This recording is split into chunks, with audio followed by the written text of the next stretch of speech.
Diferentes atitudes com relação a Deus e a vida. Quarta e última parte.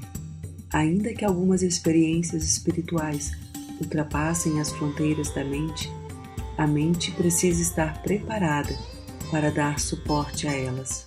Tem uma historinha linda que fala de Krishna, a mãe adotiva de Krishna, que Krishna, para sobreviver, quando teve a profecia que ele então iria destruir o demônio que estava encarnado na figura lá de um déspota, né? Que era inclusive tio dele. A gente falou da familiaridade como sendo aquilo que na verdade está em nós. O que a gente falou do Gita são essas características que são tão nossas, né? São tão familiares que a gente precisa superar.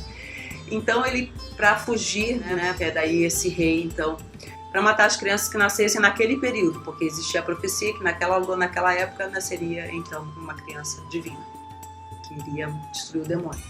Aí os pais então de Krishna levam essa criança para outros pais num local afastado. Os pais eram pastores e ele foi criado. Por isso Krishna tem essa representação de um pastor, mesmo ele sendo um rei também. E aí a mãe de Krishna, essa mãe adotiva, que tinha todo esse cuidado, adotou de tal forma aquela criança como sua, que ele era muito brincalhão e fazia as travessuras próprias de criança. Um belo dia ele comendo coalhada e virou lá o tonel de coalhada, e a mãe preocupada por tirar aquilo da boca, assim, tava já cheio lá e tal, abriu a boquinha do filho e de repente ela vê o universo ali dentro, vê a criação dos mundos, vê a si mesma ali dentro, vê tudo ali dentro.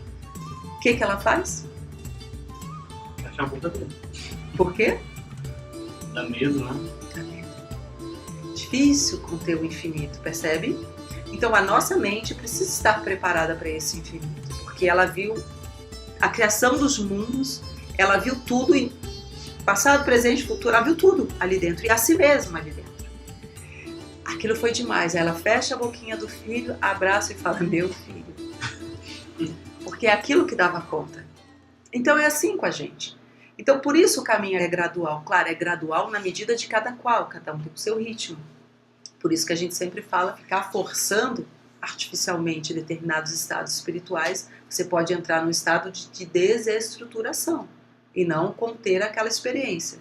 Porque as experiências espirituais são para nos fazer expandir a nossa consciência, não nos perdermos. É completamente diferente. Quando a gente fala assim, perca o ego, no sentido oriental, dilua esse ego no infinito e deixa que esse ego então se torne o infinito. Aí ele deixa de existir. Aquela ideia, né, do copinho no oceano, que o nosso ego é como se fosse essa pequena fronteira, limitando essa água que está ali dentro, que é outra água diferente do oceano. Não, é a mesma água do oceano. Só que ele se acha diferente, né? Às vezes se acha até melhor, né? Mas quando você permite que ele possa misturar essas duas águas, aquele que é o individual com esse universal, você se torna infinito. Mas para isso tem que ser um processo gradual para você não se perder. Porque o que perdeu o ego de uma maneira abrupta, né, por problemas psicológicos, psiquiátricos, ele se perde nessa imensidão. Quem já teve a oportunidade de ler algo referente a Lise da Silveira, os livros dela, ou teve a oportunidade de conhecer as obras das pessoas que ela atendeu, então é muito interessante você ver que tem elementos espirituais ali, só que a pessoa está sem centro, é como se tivesse perdido aquela estrutura, e aquilo é necessário, veja. Diluir-se significa colocar o ego a serviço, né? Perfeito. E às vezes a gente, o que é diluir? Né? Ele tem uma função. Ele só tem que uma função. O ser que tem que estar no comando. Né? Exato, essa é a ideia. Vamos dizer assim, para a pessoa que chegou àquele estado de loucura, perdeu essa conexão. Não está nem com a conexão no ser e não tem o ego estruturado. Ele acessa, mas ele talvez não tenha um ponto, vamos dizer assim, de equilíbrio diante disso que ele acessa. Então você pega uma história de Van Gogh, um gênio, mas o que era um processo tão autodestrutivo para ele, de sofrimento, olha a distinção. Em muitos desses que você observa o sofrimento. Sim. E essa é uma distinção muito clara. As experiências espirituais, elas levam você a um estado de paz, de alegria espiritual. Para esse estado, samadhi, que é vivenciar essa plenitude. A totalidade natural experimentada pelo bebê é, em geral, inconsciente e temporariamente simbiótica. Não transforma aquele que a experimenta. São sensações ambíguas. A totalidade experimentada por meio da arte pode trazer uma combinação de elementos inconscientes pessoais e coletivos, conscientes e supraconscientes.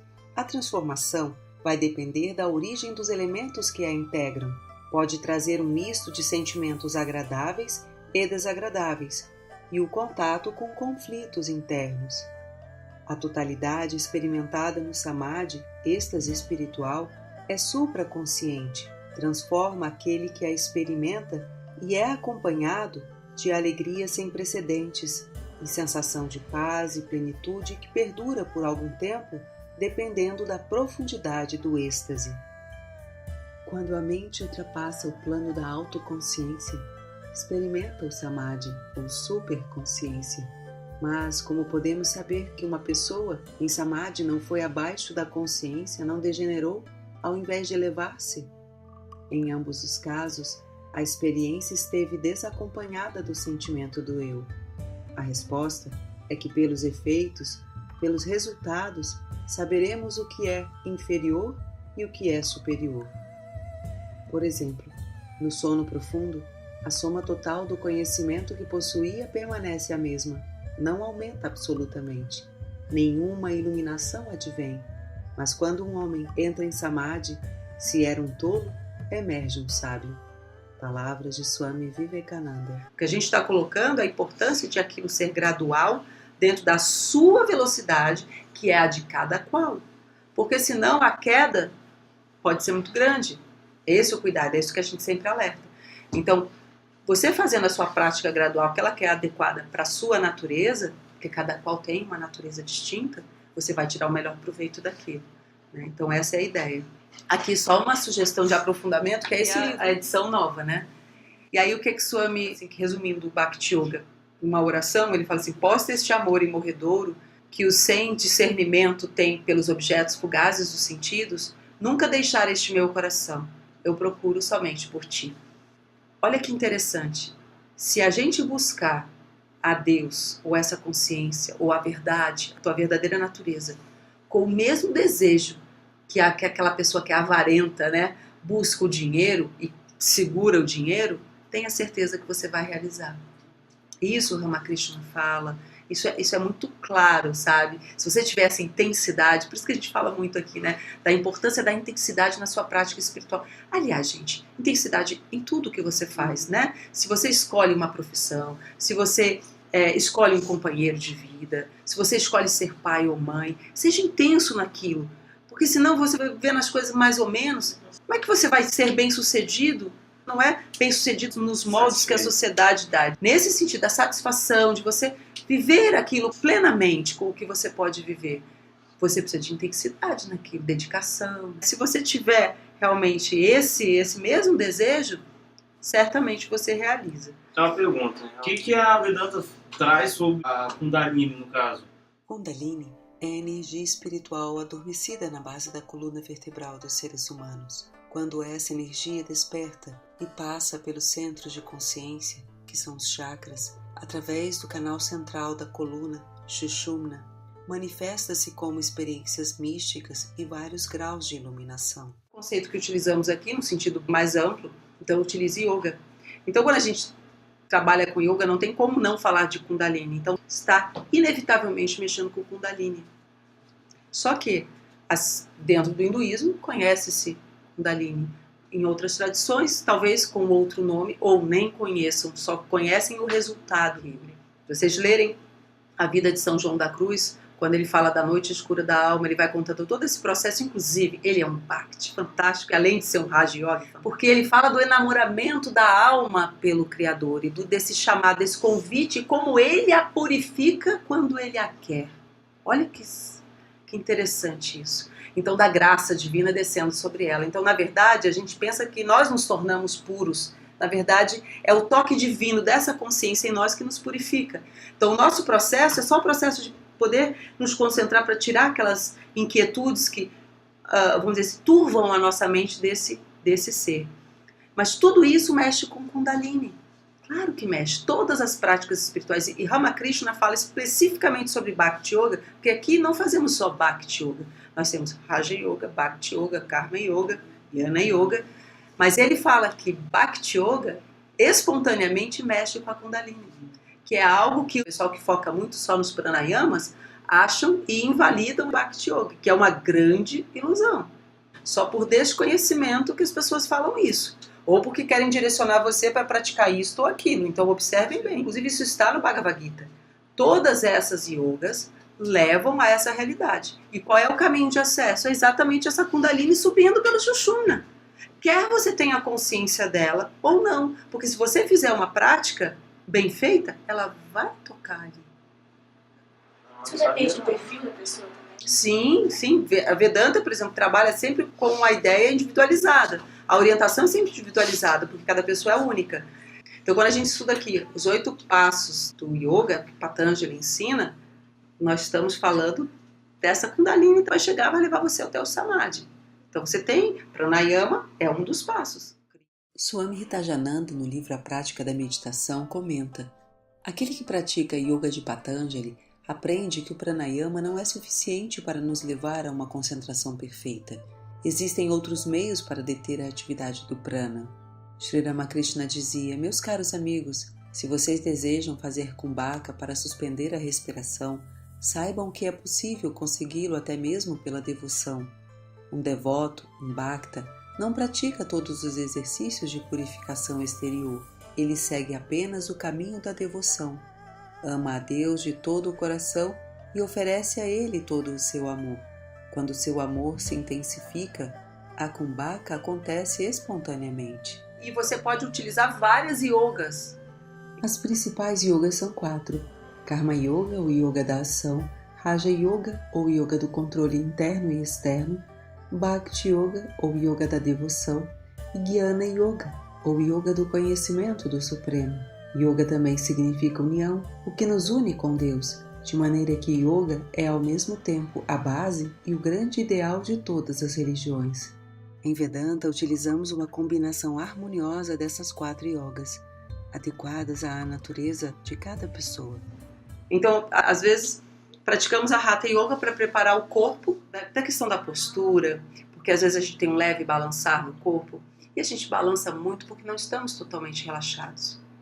Quando a gente atinge um ponto de relaxamento, nós temos mais aderência ao solo, ao almofada ou à cadeira. Naturalmente, dá uma estabilização no seu corpo maior. Então, você não fica oscilando tanto. Então, olha a importância de um relaxamento, de uma postura, né, de Hatha Yoga, mesmo que não seja da Hatha Yoga especificamente, mas você fazer um relaxamento rápido antes de sentar-se para meditar. Mas nós somos tão impacientes que a gente já quer sentar para meditar e já atingiu o Samadhi. Nem relaxou o corpo ainda, né? Então, olha a importância de relaxar até para você realmente aquietar o corpo. E isso faz muita diferença. E isso tem tudo a ver com Hatha Yoga. Hatha Yoga é o final de tudo? Não. Hatha Yoga prepara o seu corpo para você praticar, então, Raja Yoga. Bhakti Yoga, porque junto com a Raja você pode utilizar Bhakti. Quando você senta para meditar e que vai praticar Raja Yoga, você pode fazer uma conexão com a forma de Deus que mais toca o seu coração. Isso não é Bhakti?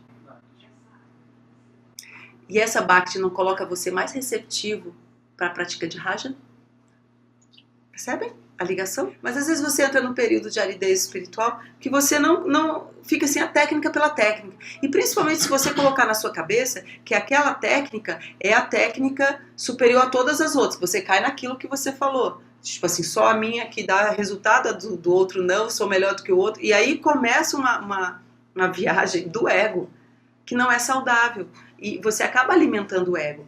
Mas veja, essa prática deve ser a melhor para você. Deve ser aquela indicada para você que vai te levar mais rapidamente a essa realidade espiritual. Os grandes sábios, santos e profetas de todas as religiões foram, são e serão yogis.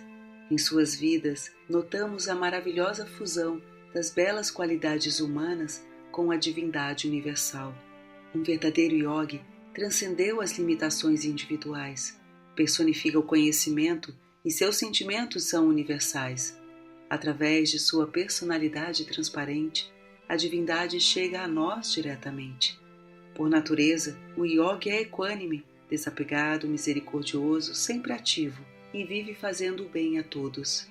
Palavras de Swami Vijayananda, discípulo direto de Swami Brahmananda, o filho espiritual de Sri Ramakrishna e o pioneiro da Vedanta na América do Sul. Qual é o melhor caminho? Vocês conhecem a andorinha e vocês conhecem o que é uma lebre. A lebre é ligeira? A andorinha é ligeira?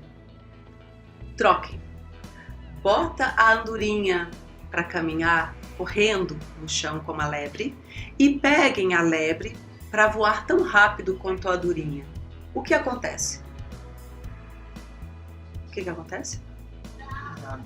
Provavelmente a andorinha, tentando ser ligeira, andando ali muito tempo, vai se cansar, vai virar presa fácil de um predador.